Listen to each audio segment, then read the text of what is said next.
100 లీగ్లోకి వరుసగా ఐపీఎల్ ఫ్రాంచైజీలు అడుగుపెడుతున్నాయి. ఇప్పటికే ముంబై, లక్నో ఎంట్రీ ఇవ్వగా తాజాగా మరో ఐపీఎల్ టీం కూడా అడుగుపెట్టింది.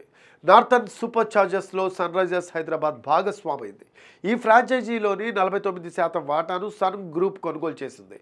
తద్వారా 100 లీగ్లో వాటాను కొనుగోలు చేసిన మూడవ ఐపీఎల్ జట్టు యాజమాన్యంగా సన్ గ్రూప్ నిలిచింది. బిడ్డింగ్లో గెలుపొందిన సన్ గ్రూప్ను నార్థరన్ సూపర్ చార్జర్స్లో 49% వాటాను సుమారు 100 మిలియన్ బ్రిటన్ పౌండ్లకు దక్కించుకున్నట్లు తెలిసింది. అంటే భారతీయ కరెన్సీలో 1092 కోట్లు అన్నమాట.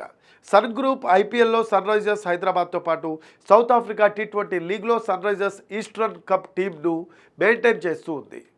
దీంతో సన్ గ్రూప్ ఖాతాలో మూడవ జట్టు వచ్చి చేరినట్టయింది. కాగా ఐపీఎల్లో సన్ రైజర్స్ హైదరాబాద్కు సంబంధించిన వ్యవహారాలను కావ్యామానం చూసుకుంటుంది అన్న సంగతి తెలిసిందే.